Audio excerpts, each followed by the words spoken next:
As you probably know, the MF3RS series is Mofang Jiaoshi's current line of budget 3x3s, starting with the MF3RS, then the MF3RS2, and now the MF3RS3. While the MF3RS3 isn't publicly available yet, the Cubicle sent one to me, and now I get to answer the question you've all been asking. How good is the MF3RS3?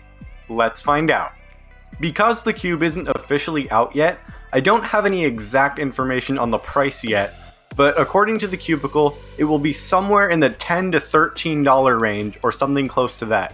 This follows the trend of each cube in the MF3RS line being a few dollars more expensive than the previous one. The cube has a very standard edge length of 56mm, and it comes in a similar looking box to those of its predecessors.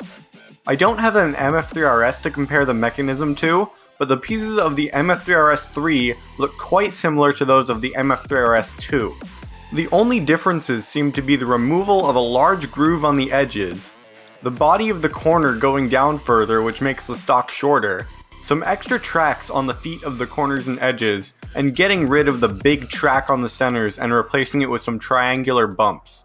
These changes explain the increased sturdiness of the MF3RS3, because the tracks lock into each other quite well, but other than that, the performance and feel is pretty similar to the MF3RS2.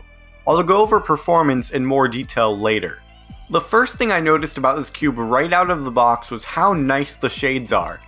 The only other MF3RS puzzle I have isn't stickerless, so I don't know if this is normal, but the colors are very pleasant and have good contrast. I lubed the core and pieces of this cube with Traxxas 50K, and since then I've added some 10K and Compound 5 to the pieces to maintain the feel. This makes the cube have a smooth feel, but not too smooth.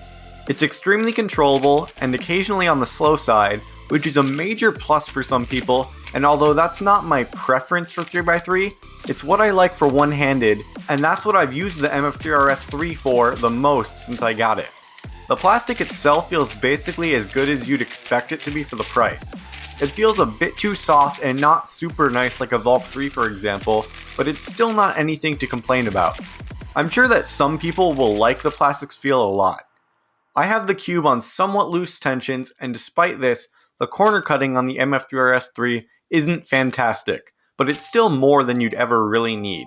And because of this, the cube is still very fluid and I haven't had any lockup problems, even though the version that I have isn't magnetic. I'm pretty sure that there will be a magnetic version though, and I expect that to be just as fluid. So let's go back to the original question. How good is the MF3RS3? Well, hopefully I've given you enough information in this video for you to make that decision for yourself, but if not, here's what I think. I think that the MF3RS3 is a cube with a lot of potential that's trying to be too many things to too many people. The other MF3RS cubes are budget cubes, some of the best budget cubes in fact, but the MF3RS3 is expensive enough that it's a bit of a stretch to call it a budget cube.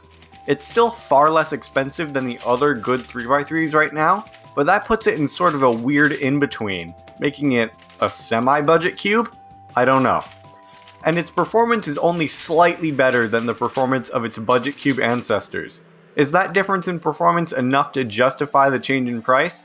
I'd answer that with a hesitant yes. Overall, I'm not really sure who this cube is meant for, to be honest. If you really like the MF3RS2, then you'll like this cube, but if you didn't, I don't think this cube will change your mind. But feel free to take all of this with a grain of salt. I am relatively picky when it comes to 3x3s, so you might like it more than I did. Either way, it's worth mentioning that I am using this for my OH main for the time being, for some of the reasons I mentioned earlier. If you're planning on getting this cube, I'd suggest waiting and seeing what other people think of it before making any decisions. And if you do buy it, you can use the discount code BrodytheCuber on thecubicle.com to get 5% off. So thank you guys so much for watching this video.